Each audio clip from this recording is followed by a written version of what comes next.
Hello, everyone, and welcome to episode 13 of the 107 Podcast with myself and Ash. And yet again, 2 weeks in a row, we bring you two guests. This week in the form of Allison and Lynnette of the IGAF1 Podcast. So I'm going to go ahead and let them introduce themselves and let you know who on earth they are and what they're doing here. Sure. Sure. I'll introduce us. Hey guys, my name's Allison and my co-host here is Lynnette. Hi everyone, I'm Lynnette. And we started our podcast back in January. We met last October at a race and we hit it off so well. And it's something that I had been wanting to do for a long time, start a podcast, and specifically Formula One. I actually tried to get my husband to be my co-host and he didn't want to do it. So Lynnette and I met and we hit it off so great. And I reached out to her and I was like, hey, let's start a podcast. What do you think? And she was like, actually, that sounds amazing. And her husband is our like amazing technical director, basically manager. Yeah. His name's Juan. Yeah. So Lynnette, you want to tell them about yourself?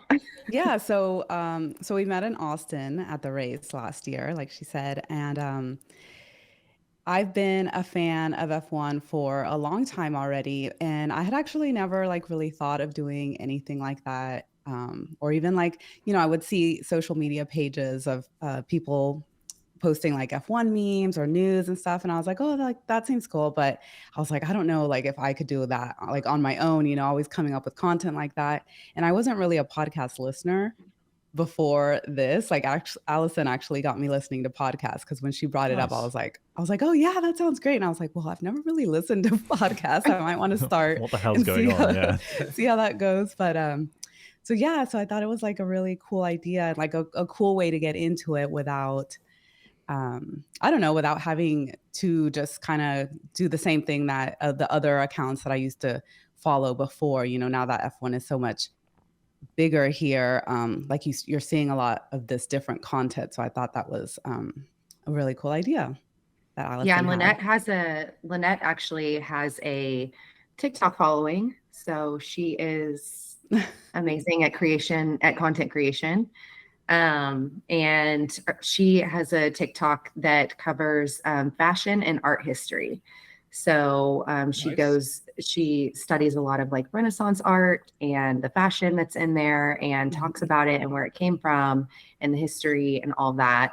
And then I am an influencer on the side. I'm a fashion lifestyle influencer. So we both kind of had the content creation down, and that kind of came easy to us. It was more just the learning of, we both love F1. Like I'm a huge F1 fan, but like we don't know everything. So for us, it's been a lot of like, we're learning together, like we're having fun talking about it and like genuinely just love to talk about it. So that's kind of where it started and where we're just going to keep going, I guess, just continue talking about it. Yeah. And it's been fun kind of like trying to figure out how to put it all together, we're familiar with content creation and obviously we love F1. So it was kind of fun to like, okay, how do we do this? How do we put the things that we know and like learn new things to make this all work and get it together. So that's been fun. Yeah. Yeah, it sounds really exciting. I think Ash and I have been through obviously like a similar journey, which is awesome. Yeah. But so how long have you guys known each other, by the way? That's a good question. How long have we known each other? 2018, 2019? No, it was way before that. Was it? Like 2017, 16, 17, mate. I forget how old I am. I'm getting really old. And I think that's in my head, it's still 2008. Like the Avengers have just come out. Like it's all good. But for some reason it's not. The odd thing was I'm still 21 in my head. So. Yeah, perfect. There we go. We're all 21. It's fine. Yeah. But the odd thing was it was only in lockdown that we actually knew that we liked Formula One and we both liked it. I was like, oh really? You like Formula One? Like Formula One. Why have we not talked about it before? Yeah, so Drive to Survive that you guys were like, watching. I think we both mentioned it, didn't we? Yeah, so I got into, it's a question for you as well. So I got into Formula One through my dad. So I started watching races with my dad and kind of like we bonded over that. And so I became like a Fernando Alonso fan. So, and then I dropped out a little bit because it was a bit boring. And then I came back properly around 2010. I've just watched it ever since. And what about you, Jacob? Yeah, I mean, I started watching when I think it was the second race of the 2007 season, which was Lewis Hamilton's debut season. So I think the British media went mental, like, "Oh my God, this guy has come out of nowhere and like completely, thrown Ash's hero Alonso under the bus." and I think I got hooked from then. And then unfortunately, Sky bought the rights in the UK for it, and it wasn't on free TV anymore; it was on paid TV. So it meant that I fell out of it for from maybe 2010 all the way through to maybe 2018, 2019, I guess. And then, having my own job and not being a child, I could actually afford to start watching it again. $60 a year. F1 TV is a godsend. Honestly, it's like $100 a year compared to maybe, I think, like I was saying this to my girlfriend earlier. Like if I want to watch IndyCar, the subscription here in Denmark is maybe $80 a month, and it's like that's just insane. Like $80. Yeah, for the Viaplay Sports package. I didn't know that. Wow, it's like $80. Crazy. But yeah, so I have been a fan for a very long time, but like I wasn't actively watching the races purely because I couldn't. Sky Sports is around $70 to $80 per month if you want to watch Formula One. So, how did you both get into the sport as well? Well, Lynnette's been into this for a long time. I mean, she's been to so many races. She's done so many like paddock tours. Like, oh, really? Nice. Yes, Lynnette is. So I got into it in 2011, but I couldn't really watch all the races since they weren't shown here at all. So we would kind of download them on some who knows what website, we'd download like everything, Allegedly. The race, the pre-race, Allegedly download them. Yeah. And so then I think it was 2013 or 2012 that they finally started showing races here and we could watch everything. But yeah, I've been watching since then, and I kind of like just went all in once I started watching it and getting into it. And I got into it through my husband, who he was into it, but obviously like couldn't watch all the races. He just kind of followed it like as much as we could here. And then once we figured out that we could get the races, like download them somehow. And then that's when they had started like getting ready for Austin. So they started showing them here a little bit more. Nice. And ever since then, like every Sunday, every weekend, when there's a race, we're watching. It's like a religion, isn't it? It's ridiculous. Was there anything specific that got you in? So a lot of fans have got in through Drive to Survive and watched it, but as someone who's joined before Drive to Survive, was there something like Jacob, like you'd seen something of a race, you'd heard some news, or something that's just piqued your interest or your husband's interest? Well, he was into it since he was small, also from his dad. And then I've just always I've been into cars, for a long time. And so it was just kind of like natural, like, oh, car racing, it's just something that I enjoyed. And once I started watching it, it was just exciting for me. So nice. How about yourself, Allison? Yeah. Drive to Survive fan. I'm that fan that everybody loves to hate. Ooh, no. I don't like people who gatekeep like that. Like, however you get into the sport, the more the merrier. But what was it around Drive to Survive? Did you watch a trailer? Did someone recommend it? Is it something like, I just want to know more about the sport? So for me, it was, it was probably day 15 of lockdown. It was just content was completely limited. I was like, shit, what do I watch on Netflix? There's nothing on these days. There's no, Emily in Paris. There's no there's no Bridgerton. What do I watch? And honestly, I stumbled upon it. It was one of those hidden gems that you just didn't even know was there. And for me, it was a godsend because I was so low in lockdown, and we were I was trying to work every day. You know, you work all day long and you work in a bedroom, and then you come out of your bedroom and then you're like, okay, now I guess I'll go to the kitchen. And then you're like, okay, now Mix I things guess I'll up a go bit, outside in the backyard. And then you're like, honestly, it was like the only sense of enjoyment for me. So it's a bit emotional, like thinking about it, because it was so amazing. For me, a lot of the reason I got into it was, well, my husband and I watched it together, which we love finding like things to watch together. We're big Yellowstone fans. We're big, Nice. like, we just love all the like fun, you know, popular TV shows, because it's a way for us to connect. But Formula One and like Drive to Survive has been so great for us because it's something that we both love and enjoy watching, and we love going to races, and it's just something that like I think increases the value of like our relationship in a way. It's like, okay, like we have a common bond, like we have a common like hobby, and obviously, you know, we like other things, but this is something that has provided like traveling and experiences outside of like, you know, just watching it on TV. So yeah, we love it and we watch it like every weekend. But for me, like with Drive to Survive, what caught me was like the cool storylines. There was drama, which now I'm realizing is like a lot of it's made up, a lot of it is like kind of fabricated. Yeah. But that's what got me into it. And so obviously, you know, I found that interesting. And then I started to really get to know the drivers from my own experiences, from watching every weekend, from becoming like a real fan. And then I started to make my own opinions about drivers outside of like what the narrative was. So yeah, it's been really cool. I love it. And I'm proud to be a Drive to Survive Formula One fan. But yeah, we've taken it to other levels. So we're traveling the world. No, that's amazing. Absolutely amazing. Yeah. That was actually my follow-up question. Now that you have your education, in a way, the real education about Formula One and not the Drive to Survive storylines, and the same for you, Lynnette, being a long-time fan.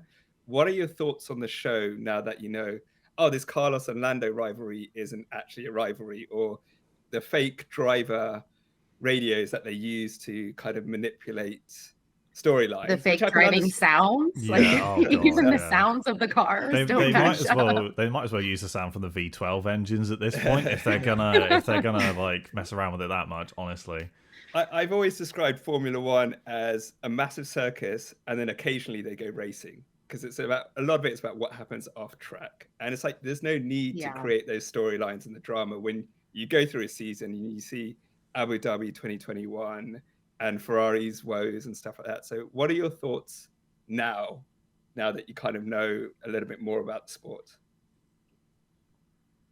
For me? Yeah. Go for it. Okay.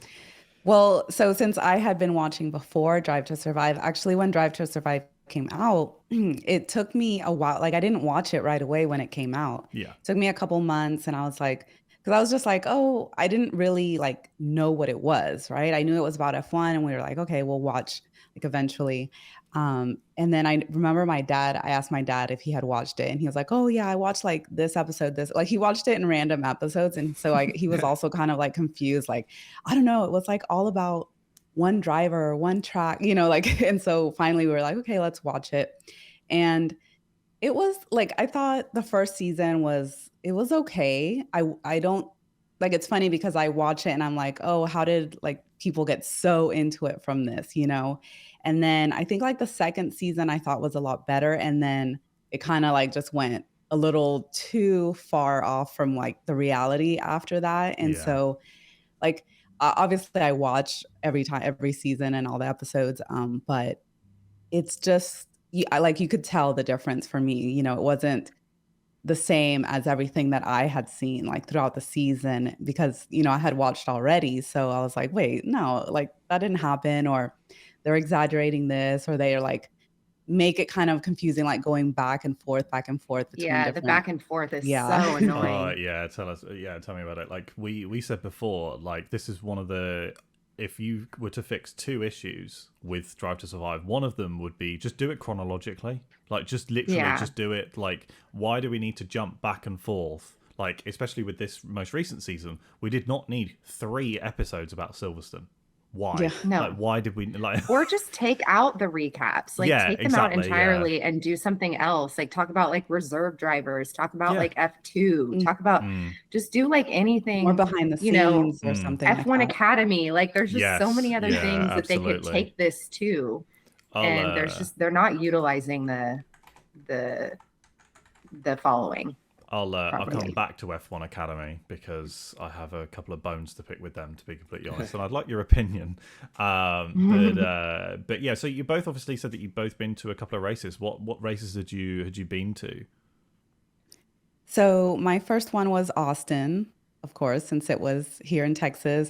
And I went to that the second year that they held the race there, and I've been going ever since. Nice. So since the second race that they had. And then after, I think 2014, I went to Monaco. Nice. And then I did Canada. And then I went to Monza and Abu Dhabi. And then Singapore.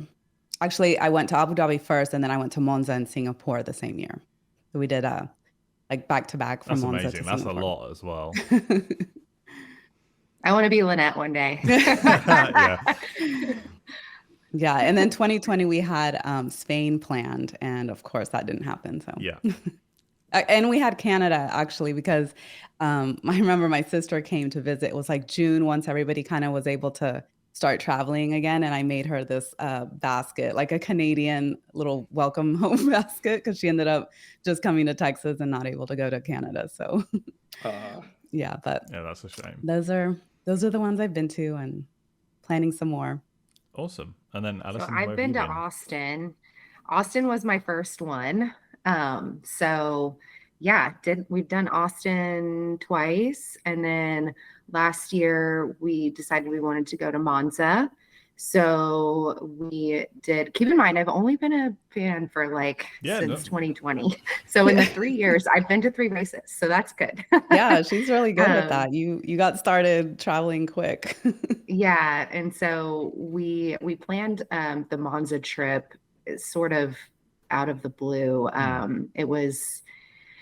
We were like, let's make it a thing. So we just went to Monza, and then we went to Lake Como, and all on the same trip. And then we ended up going over to Monaco. And I have been to Monaco before, but not for like the race. We just went for fun to look at it and spend some time there. So that was really fun. And then Austin last year with Lynnette. And then this year we had tickets to Miami, but it didn't work out because we had some scheduling stuff happen. I was super upset to miss out, but so yeah, Miami was on the list, and then we were thinking maybe Canada or Las Vegas, but the Vegas tickets are insane. They're so ridiculous. We were like, I would so much rather go somewhere else. Like I've been to Vegas. Like I don't give a shit. Sorry, don't give a shit about going to Vegas. I would so much rather go to Brazil or Mexico or Monaco or whatever. So next race will be, we're going back to Austin, but we'll figure out something else for next year. I think maybe, somewhere in Europe. So awesome. We'll hit you guys up. Yeah, absolutely. I mean, I'm going to Silverstone this year. And it'll be the first time that I've gone to Silverstone. But like I was looking at awesome. Even though the ticket was like stupidly expensive because of course, it was still cheaper to fly home to the UK, stay in the UK and not pay for a hotel and buy the ticket than it was to fly somewhere and get a hotel somewhere else. And I'm not kidding, I was so close to booking Imola. Like I was so close to booking Imola. I'm really thankful. Good thing you didn't. Yeah, unbelievable luck, I guess. Especially because the first race that I ever went to was Belgium 2 years ago, the one that got cancelled. So I drove all the way from Denmark down to Belgium, sat in the rain for like 8-9 hours, and saw nothing. I saw the F2 and the F3, which was amazing, but like I saw them go behind the safety car, and that was it. Literally, the only funny, I guess, thing that comes out of it is that I was there when I was there when Nikita Mazepin got the fastest lap. That's literally the only stupid thing that I can get out of it. Like, otherwise, it's just pure pain. And then Ash and I last year, we went to Austria. We did like a road trip. So I drove down from Denmark and he drove from the UK, and we met up in Germany and then drove through Germany down to Austria and then back up again, which was amazing. But I think Ash, you've been to a couple more different races, right? Yeah. So I went to India in 2011 and went deaf. That's awesome. Yeah, I actually went deaf. They were so loud. And I was supposed to do Abu Dhabi 2021, but you have to buy 2 tickets, and I couldn't get anyone to go with me, so I missed out on all that. And then I actually don't like going to races anymore. Was I that bad company? That's unbelievable. To air that dirty laundry on the podcast as well. I think as different strokes for different folks, and if you've never been to a race, I would recommend it. But for me, I can't deal with the traffic and the heat and just seeing the cars. I think for me, when they changed the engines, it lost a little bit the atmosphere. So I just like to sit at home with the commentary and all that. But yeah, if they change the sound, I might go back. But it is an experience. It absolutely is. You meet like-minded people, support races, and it's just beautiful scenery as well, right? When you actually see how big the tracks are, and I guess for whereabouts did you sit for Austin? We sat in the main grandstand. Nice. Oh, nice. Yeah, and so Lynnette and I were like right in Right front at of the the start. Ferrari garage. Yeah. Nice. And they had like a cool little like tent behind our seats, and there were like no lines to get drinks, no lines at all. Like it was and there was shade, which was really great. That's how you go to a race. That was like, for me, I was like, oh yeah, like I could do this. Like, yeah, I think it all depends on where you sit. Yeah, so my first race, I was like 19. I think I was like turned 18 or 19 on the first race in Austin, and it was like pure sun for like hours. I was so dead. That kills it. Now I've done grandstand and we've done general admission, and yeah, I do grandstand every time now. But as I was saying, you get to see like the sound of all the cars coming off the starting grid. You get to see how high is it from like as they're going up. Like what is on the TV? You can't really tell how. Oh, are you talking about Austin? Turn 1, yeah. Yeah, going into turn 1. It's pretty high, but it's pretty high. Yeah, I feel like there's probably races that have. I don't know. I haven't seen all of them in person, so I couldn't tell you. But it is. I mean, it's pretty high. Yeah, I think it's pretty high. And when you stand on the track, you can see really them tell. go all the way up, and then make the turn. You can't tell on the TV, but apparently it's quite steep. It's the same with Austria. Austria looks flat on TV, but it's really low up and down. And it's just, oh wow, it's actually a bit crazier in person. Yeah. Well, speaking of Austin, Lynnette and I have a little surprise in the next couple of months we get to do. It's in the works, but I think we might be in a car in Austin. Nice. Nice. You'll get to see how high it is when you do the hot laps. We'll look forward to the videos. Yeah. So it's not like in writing yet, but in the next couple of weeks, tune in. Awesome. We're going to wait to announce, but like should be pretty cool. Yeah, no, that sounds awesome. Yeah. But so I do have a couple of other questions around like just like general bits and pieces, which are always fun to ask. But I'm going to go with a controversial one, which is for you both, who is the greatest of all time? Like the best race, like best Formula One driver ever. Okay, go, Allison. Oh no, I was looking at you like you were going to go first. Well, you can never go wrong with like a Schumacher. Like, I mean, obviously, I'm going to go with him because he is truly, I think if Lewis had gotten that 8th title, he would have really been there. You know, I mean, obviously he's the most popular right now, which I love Lewis, but I'm going to go Michael. It's a solid answer. Okay. Yeah. And I agree. And I'm going to throw in there that even if Lewis had gotten his 8th title, I don't think he would be better than than Schumacher. So This is there's why I my love talking to controversial Lynnette. take on that one. And Lynnette's hot takes. Yeah. what makes you say that? Is it because obviously Schumacher did it for like different teams multiple times, or like what is it that Yeah, that makes you and think also I just the way Lewis got it with Mercedes, there was a lot of them they came just really easy. You know, he didn't really have like that much competition. His teammate wasn't much competition. I think like after Nico, it really just was easy for him to get that. So I feel like he's also, well, now we're really getting No, go for controversial it, yeah. here, but I just think he's not as a well-rounded like overall driver as some Okay, of the yeah, fair other enough. championships. Nice. Yeah, I think I had the same answer. Like mine's Schumacher. I think yeah, with a completely looking at it from comparing the two, and it's always difficult to compare, like especially different generations of like technical regulations and stuff like that. I think you're right. I think Schumacher is more rounded, and I think Lewis had it a lot easier. Not to say that Lewis is bad or didn't deserve any of those titles or whatever it is, but I do think that Lewis would have had it a lot easier, whereas Michael seemed to, from the outside looking in, really, really pulled Ferrari kicking and screaming to the front of the grid, essentially. And I think that Lewis didn't need to do that for Mercedes, and he had the opportunity to do that at McLaren and didn't. Controversy over. Yeah. No, I actually agree. Mine's Schumacher, because I think he changed the game.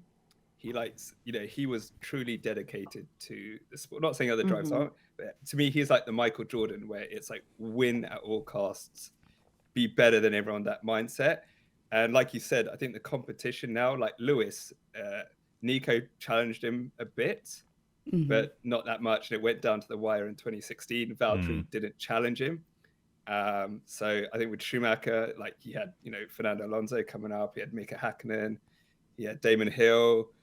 He did it in multiple cars, multiple times. And yeah, like you said, he made that team where Lewis kind of went into Mercedes knowing that, obviously not knowing, but the engine for Mercedes was just way better than what was going to come out from other cars. Whereas I think Michael went to Ferrari, it's like, we need to change a whole team. And he did that over the course of a couple of years, and the results proved themselves. So we're actually all in unanimous agreement.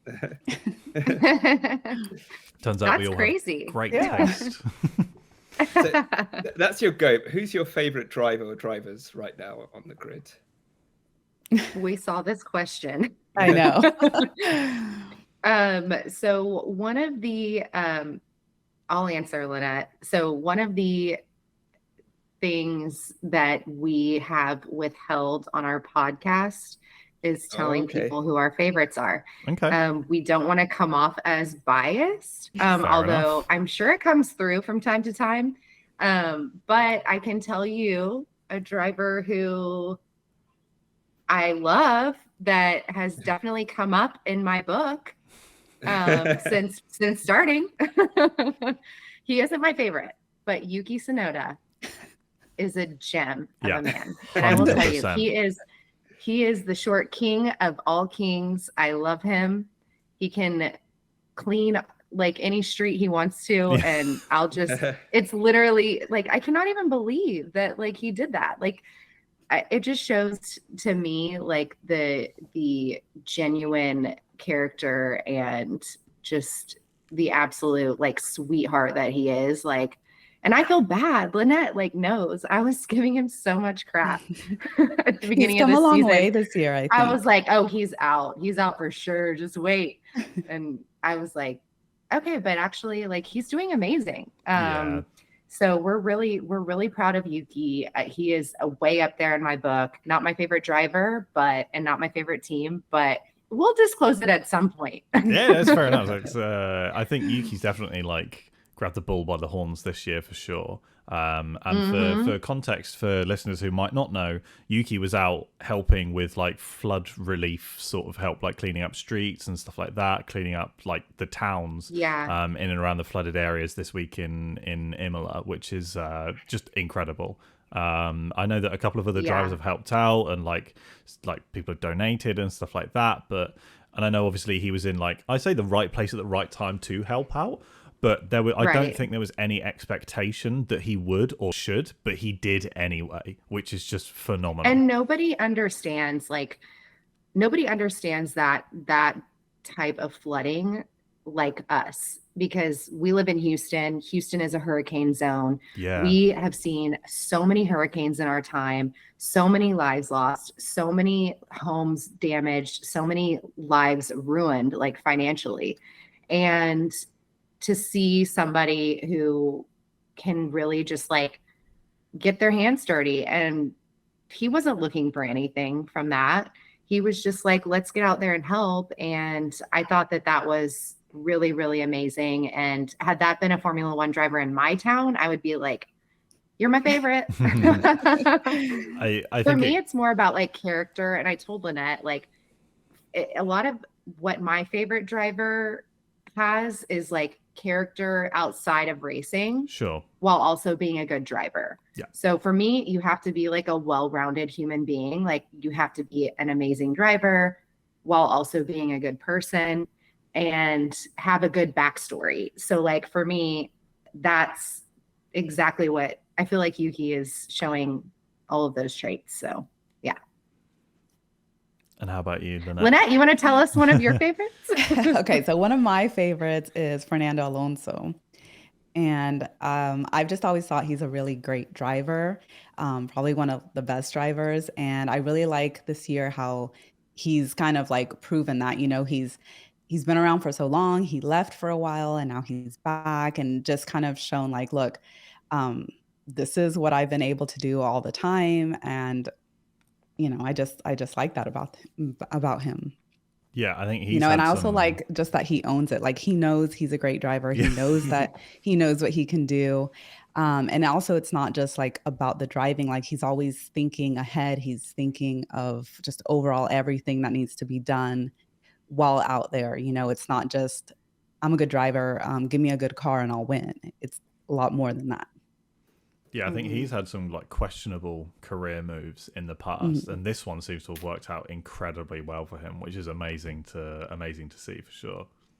Yeah, I'd love to know what they told him, at Aston Martin, like to get him to go over there, because I mean, like you said, so many, so many questionable choices, and then you would think like, oh, Aston Martin, like, is this going to be another good decision? And it worked out. So I'd love to know what they told him to get him there, besides the money, of course. Yeah, I think that's a question a lot of people probably want to know the answer to as well. Like, I think regardless, like I still think that leaving Alpine to many other teams probably would have been for the best, considering like how much of a mess they seem to be internally at the moment. It doesn't look great from the outside looking in. So, but so surprising. Yeah. But I think like obviously that'll be music to Ash's ears for sure as a lifelong Alonso fan. I've been through a lot of pain. A lot of pain. So. Well, you're having a great year, Ash. Yep. Yeah, we are having a great year. And I think it also goes back to what you were saying about drivers having personality. Because a lot of, like I said, sometimes these drivers are painted as things they not are because of what they say in the car or how they're perceived in the media. But he's like asking, oh, that was a great move by Lance. I saw it on the screen. Things like that. And so, I think his true personality is also starting to come out as well. So I think one more question. Well, from me anyway. Your Liberty Media, your FIA, you're the big bosses. What changes would you like to see in Formula One?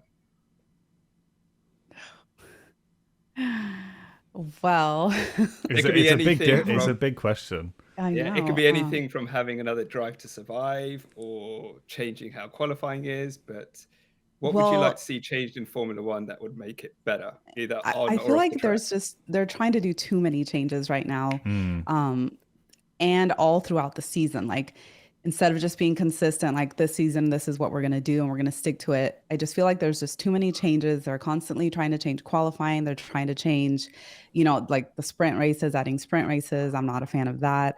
They're just messing with it too much. And I don't understand why, like they already have this huge fan base why that is interested in it. So why continue to keep trying to make changes?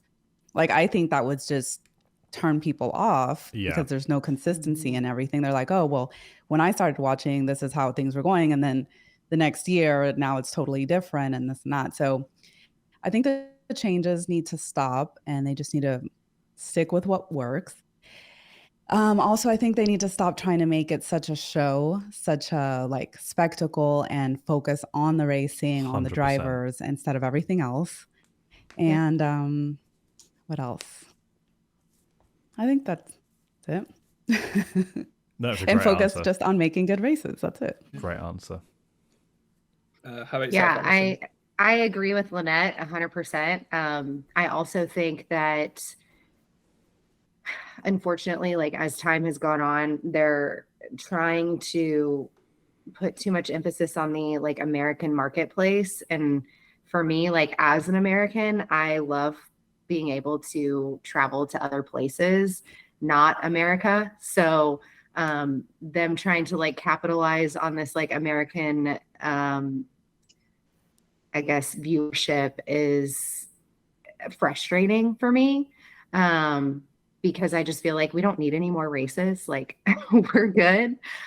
We were good with one, like, so I was good with that and we could take away the rest, but I get it. I understand it's, a lot of it is about money and people have to pay bills. So I get it. But also I'm like, let's have it other places. Like, let's bring back the French GP. Let's figure out how to make all of those really amazing races that have history work. And I think the prices for tickets are way too high. That's another thing that I would change. I feel like not enough people get to really experience Formula One firsthand because they can't afford it. And that's unfortunate because everyone should be able to. That's a fan. There's enough seats in there. Like there's enough standing room. Everyone should be able to afford a ticket or an experience, at Formula One races. So for me, it would be like probably ticket prices and locations. I mean, speaking of locations, if you had to drop a race from the calendar, any race at all, what would it be, and why is it Qatar? just a general question. No other. No influence. No influence at all. No.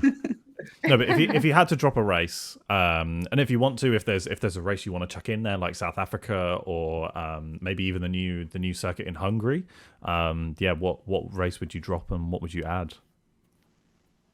I would get rid of Miami. Because I feel like we've had 2 races there and they haven't really, they didn't really do anything for me race-wise. Mm-hmm. They were not memorable, not a lot of action, nothing really exciting. So I would get rid of that one. Same. Easy answer, I guess.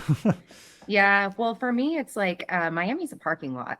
So why is there a race there? Thank you. It's not a street circuit. I'm sorry. Please. I'm sorry. I feel like really like I'm ostracizing myself. Like, don't hate me, Miami GP. I just think that there's other places that I would rather go. I love Miami, but I don't know. After this year, it was like a little much for me. Like with all the celebrity and stuff. It gave us a lot of fun things to talk about. True. But nothing about the race. Yeah. But nothing about the race. I think we discussed it on the podcast as well. Like Miami, I think feels like dipping a toe into water to like how bad I think Las Vegas is going to be. Like you thought Miami was bad, just you wait until Vegas because it's going to be a cringe fest. It's going to be bad. I mean, and the track doesn't exactly look particularly interesting either. So oops.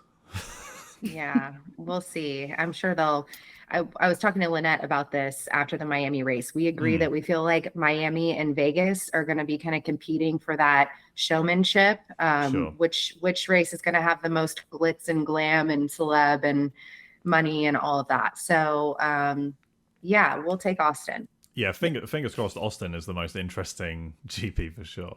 Out of the American ones anyway. But do you both have like a favorite circuit? I'm guessing it's probably Texas, but like, do you have like a favorite circuit you really look forward it's not to? Texas. Okay, well, I mean, I don't know. No, we love Texas, but it's not. I think, well, I don't know about Lynnette, but I think we have the same answer for that too. Monza. It's a very good choice.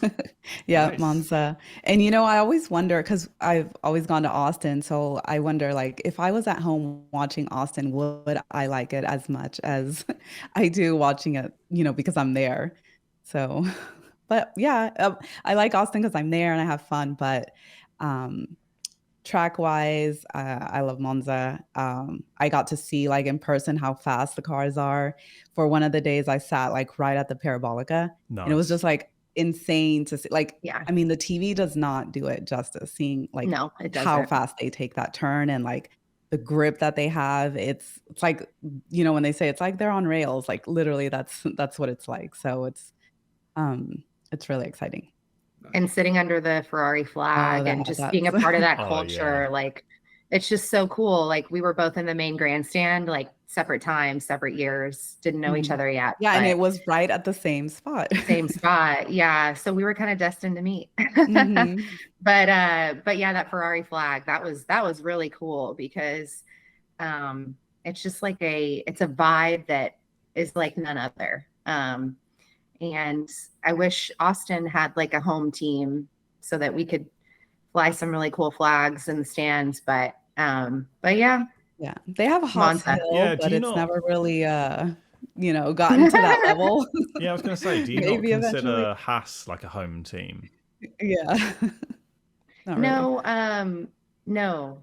Yeah, I mean, are they where is their factory actually, or where's their headquarters? Banbury in the UK, I believe. Yeah, I so think. I think like just the fact that we don't have like a team that is a home base like Texas team, that would be really cool if we did. But Yeah. you- And we'll see how it is this year with Logan, if he gets any love. Yeah. Would you Is he still around? Would you consider if Andretti, there have been talks about Andretti coming in and joining F1, would you consider Andretti a home team, providing obviously they didn't set up shop in Italy or something like that? I think so. I think Depends that'd on be a where lot they are. closer. Yeah. yeah. that's fair And he's enough. such a big name here, so. Yeah. Yeah, it's He ridiculous. is, yeah. I have a question considering the guest that we have you on. It's kind of two-part. Can you talk about what it's like as a female fan in Formula One? What have your experiences been? Do you feel included? Do you feel more work needs to be done? And then can you also, as Jacob mentioned at the start, can you talk about what your thoughts are on F1 Academy? Because that seemed like a really great program to get women into motorsports, but then seems that they've dropped the ball by not having it on F1 weekends, not televising it. And it kind of gives a bit of confusion as to the role of bringing women into motorsports, both as fans and as potential drivers in the future. So being a female fan in F1, I've never had like seen any issues, seen any problems. Like when I go to races, I've always like felt like included, like there's never really been a problem. And it wasn't until like the past 2 years that I started to see online more of comments of people like women saying, oh, I went to a race and this happened or this happened. And I had never seen that before. So I don't know if maybe that's just my experience. So I don't know if maybe now with so many new fans, it's kind of harder. Like fans are just kind of having trouble finding their place, or maybe they're like more open, you know, now that with social media being even bigger now.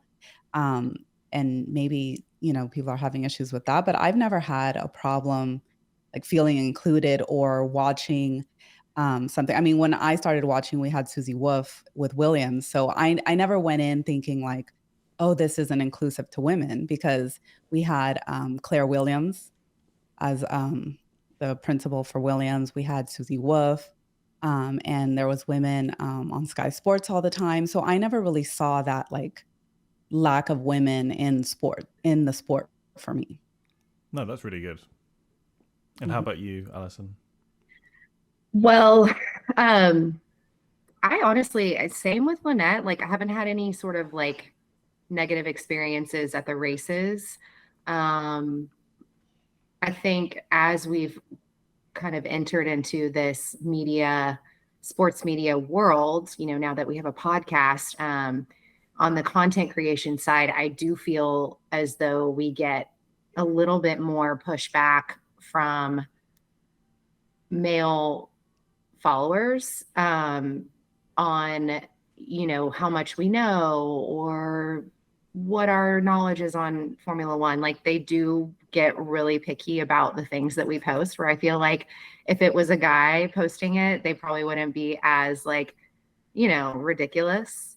But I mean, for the most part, like, I've felt like we've done, a pretty good job of entering the space. And, but I do think that there's this stigma around Formula One drivers being sexualized by women and in the sport. And I think that sort of turns guys off. Like, oh, here's like two girl fans. They just like love to, have crushes on all the drivers or whatever.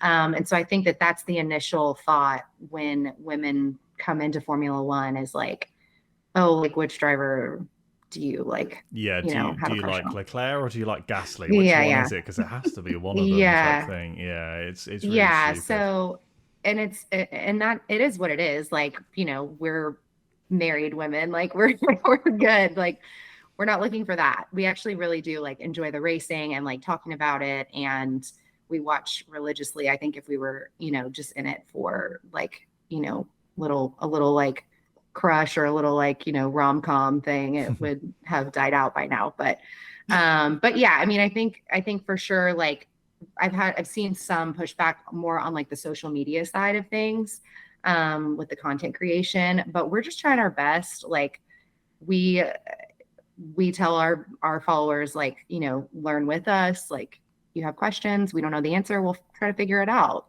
so it's an exploratory podcast. And we post a lot of like educational videos as well, and we learn about the topics as we're creating the content. So it's fun, and we like that side of it. I think that I have found it to be almost a step up over others, being able to like say that we're women in motorsport, but I mean, we kind of are, like, we're reporting on it. So we're not racing, but we are kind of in the industry now. And so being able to like use that to our advantage and say like, hey, like, we can offer you like a different perspective. Let's, collaborate or work together. And so partnerships have come a little bit easier, I think, because of that. And so honestly, I think it's been a great advantage for us. Nice. And we're just learning and trying to figure it all out. But yeah. Yeah, no, that's awesome. Oh, and the F1 Academy stuff. I totally agree with you guys. Where are they? Yeah. Like, what's happening?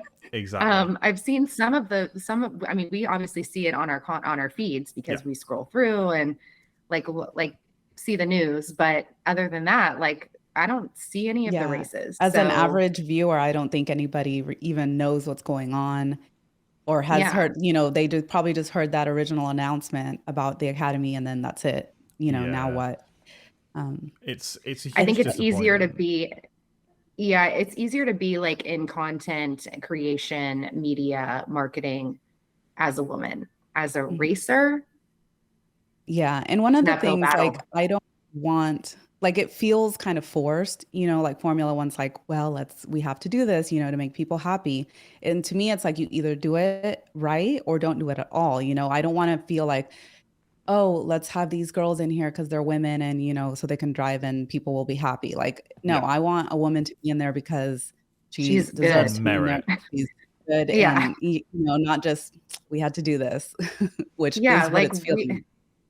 we don't want some girl driver to be driving for like Williams and like their second driver seat just because like and then she's bad and crashing, and then it's gonna be worse for women. Yeah, like let's just wait till a true talent comes and then push her forward and put her in a position where she can succeed.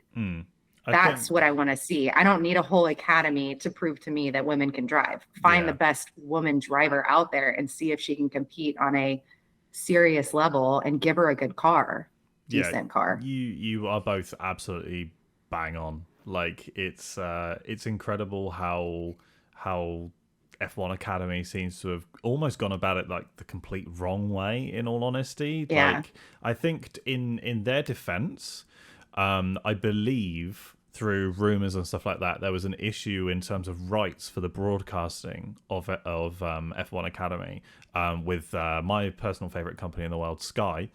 So I think there was some sort of issue around like who owned the rights and like when to stream it and stuff like that. It sounds messy, and the fact that they're not really saying anything about it leads me at least to believe that there's something else going on. But like Ash and I were even talking about like they could very easily, like, I know obviously the Formula One is supposed to be the event of the weekend, but there's no reason as to why, like, after the sprint race, that's when they have an F1 Academy, like the race of the weekend type thing, and be like, hey, stick around because we have these races going on afterwards, and like put it on F1 TV and stuff like that, and really promote it, because it must be so difficult as a fan if you're like, especially like young and female trying to get into the sport, and then you're like, oh great, they've got this academy and like they're doing these races, and like, oh great, I want to watch it, I want to, like, maybe we could even go, like that'd be brilliant. And then to find out that the most exhilarating part of it is hitting refresh on a page which brings you live lap times. it must be so disheartening, especially when, like, especially as clips and stuff like that started to come out on social media. They very clearly have a team there filming it, they have a team there commentating and stuff like that, but it's just not being broadcast. Like, it must be so sad and disappointing, right? Like, yeah, agreed. It's just, 100%. I think that they need to figure out a way to, I don't know, they need to get past, like, somehow get past all of this broadcasting stuff and show us the racing. I don't really know what the deal is, but I think I would love to watch. I think did you both say you're going to Austin this year?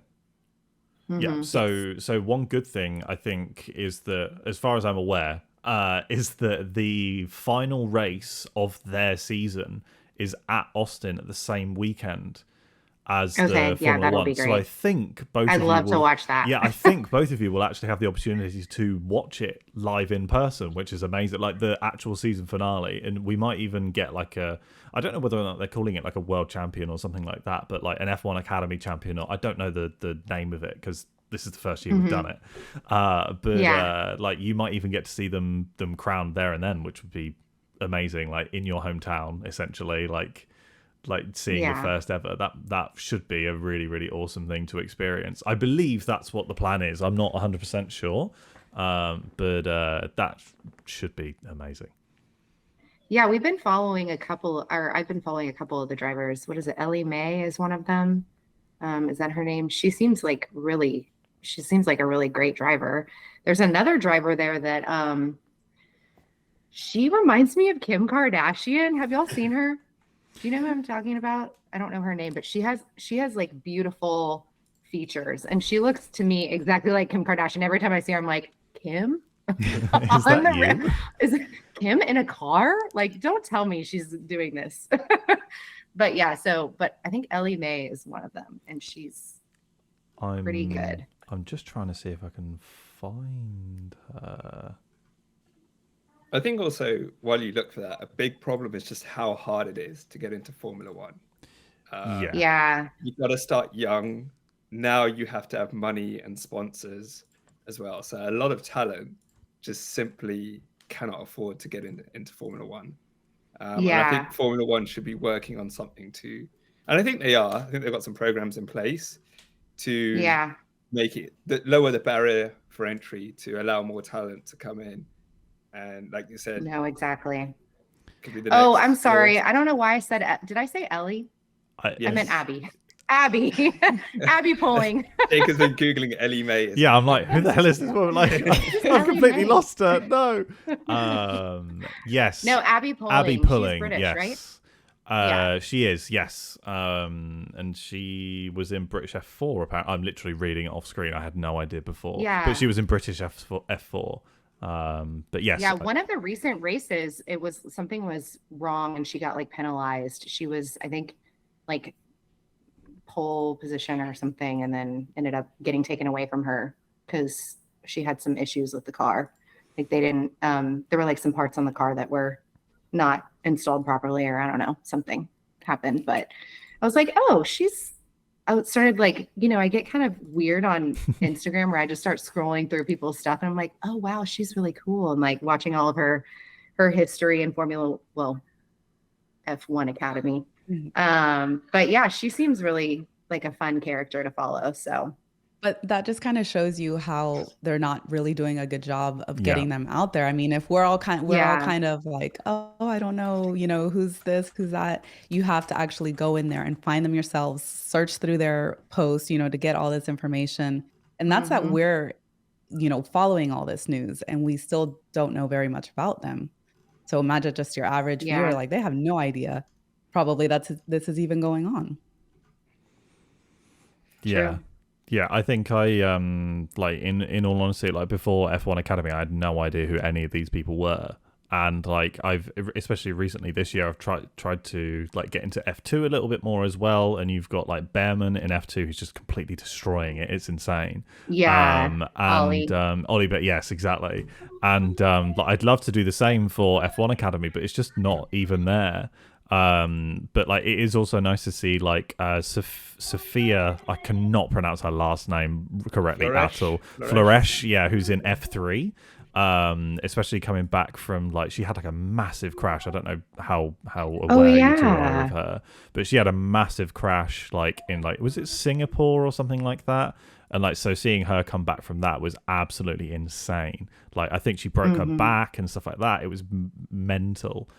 She has a documentary actually, which I've been meaning to watch. It came out like 2 or 3 weeks ago. I'd love to watch it. You should share it with us. Yes, if offline. if I find the link, which I will do after this podcast, I'll leave the tab open. I will find the link and I will share it with you. It might be in German. But I will see if there's English subtitles, unless you're both amazing at German. But yeah, so like, but it's also good seeing her in like F3 as well, and like, there's actual coverage and stuff like that, which is absolutely brilliant. Like again, it just is a massive shame that F1 Academy isn't just being broadcast somewhere, anywhere. Like, even if they just put it up on YouTube for free type thing. Like, we had the Nürburgring, 24 hours of Nürburgring this weekend. And I checked in every now and again on YouTube and stuff like that. And just like for somebody casual, or maybe somebody who really wants to get into it, especially like finding these like female heroes in motorsport, like it's just so frustrating that it's not there. Mm-hmm. But yeah. So Monaco coming up. Yeah. What's our top 3 predictions as we wrap up the podcast? Lynnette, you can go first. Top 3. I'm going to go with Max, Checo, and the third one always gets me because I want to put a Ferrari in there, but then I just think about it and I'm like, I don't know. I'm going to go with Charles. Nice. Allison? When you said a Ferrari, I was like, Carlos. I just feel like Charles is a bit cursed on that track. Oh, that's right. I'm going to go Checo. 1. Mm-hmm. King of the Streets. Alonso and Max.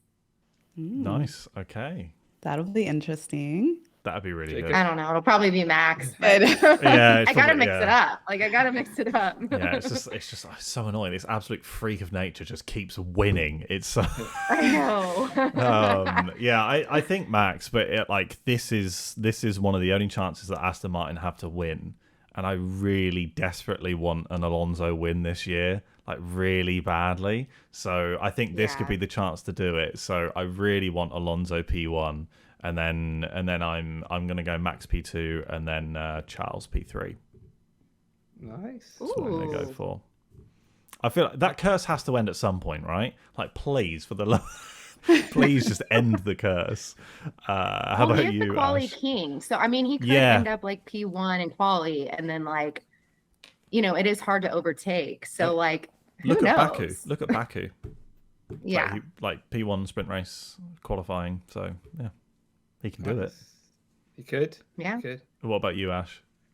I'm going to go super controversial. Oh, God. I'm going to go Alonso, Charles, and Hamilton. I don't think the Red Bulls are going to be on the podium. Okay. All right. Well, I think there's going to be crashes and clashes, and I think that's where they'll suffer. To be fair, this season hasn't been like fireworks so far. So for there to be suddenly fireworks would be pretty good. I think we've all been waiting for it. Every prediction, we're like, okay, let me say something crazy, and then nope. P1. Yeah, I think Albon. If Aston Martin makes it on the podium, like what better place than Monaco for Alonso's win this year? I have a question for you guys. Sure. Do you think, with Monaco happening this next week, do we think that Nick DeVries has a chance to score some points to come back? Because look, I was like a Nick fan. I'm like, come on, Nick, like, where are you at? And here we are, like, he's only got 2 races apparently now because, Imola was kaput. And what's his name? Helmut Marko said he only had 3 races to show. I'm like, well, this is 2 now. Yeah. He's really on the chopping block. I really hope that he pulls something out of the bag, but I can't see it happening. And I don't. I think that him being shown the yellow card is a bit of an empty threat at this point in time. I think it's partly to be motivational for him and be like, you need to pull your act together type thing. Like, let's say that we're going to put him at risk, because I think this new Red Bull management, who for some reason don't get rid of drivers after 8 minutes, might give him a bit more of a chance. If it was 3-4 years ago, he's already gone. Like Liam's already having his Liam Lawson's already having his seat fitting. He's he'll be there FP1 in Monaco, but I think that this time round he might survive most of the season if he puts some results together, but I don't think so really, which is a real shame. Ash? I know. So I made a crazy prediction. Oh, God. At the start of the season, when I said Nick DeVries would outscore Yuki. Yeah, I forgot about that. That's what I said. I said that too. And that has come back to bite me in the ass. I genuinely think he's not going to make the points. I don't think he'll finish the race. I don't think he will be a Red Bull driver at the end of the season. I didn't know this. He's like 28. I thought he was a lot younger. Old man. So I don't think. I think the writing's on the wall for Nick, unfortunately, and this might be it for him. This might be it for him, yeah. Poor Nick. So, Well, we'll find out essentially within the next couple of days whether or not Nick actually does particularly well. But we will wrap it up there. We've actually been recording for over an hour now, which is absolutely amazing. But before we do, this was so much fun, guys. Yeah, it's been absolutely brilliant. Amazing. Before we do wrap up, I just wanted to say thank you to you both for giving up your time and actually coming on, and thank you for dealing with time zones and stuff like that. It's been an absolute pleasure having you come on, and you are more than welcome to pop back on anytime you wish. It's not a problem whatsoever. Because this has been really fun. We'll have you guys on next. Sure, yeah, I'm down. Ash, you good? You guys rock. And, it's been really interesting hearing your perspectives on the sport. It's always good to learn from other fans, and I'm looking forward to those videos at Austin. Yeah, yes, absolutely. Come to Texas, y'all. Yeah. Come hang out with us. Yeah, really jealous. Like, I'd love to go to Austin. Like, it seems like you said, like such a vibe. Like the Monza, it looks like it would be similar to that. Like, maybe not on the same level, but it looks similar to that from the other side of the pond, I guess. But maybe one day for sure. We'll definitely let you know if we suddenly turn up for sure. Well, Texans are we're a unique breed. You've never met a stranger if you've met a Texan. So you'll be welcomed. We're friendly people. Amazing. But Nice. yeah, we will wrap it up for now. But if you've made it this far, do two things for us. One, please be sure to give this podcast a rating and actually bother to follow it, please. You've made it an hour and 4 minutes now. You've been through hell. You might as well join the club. And while you're there as well, please do go and have a look at the IGAF1 podcast with these two lovely ladies. I've genuinely been listening to it for the past couple of weeks, and it is pretty interesting. I'm not going to lie. The perspectives that you guys give are brilliant. And I will be continuing to listen, that's for sure. So thank you very much for listening, everyone. And we'll be back next week after hopefully an eventful Monaco where Nick De Vries is P1 and like everything is sunshine and rainbows down at Red Bull. But yeah, cheers everyone. Bye. Bye. Thank you for having us. Bye.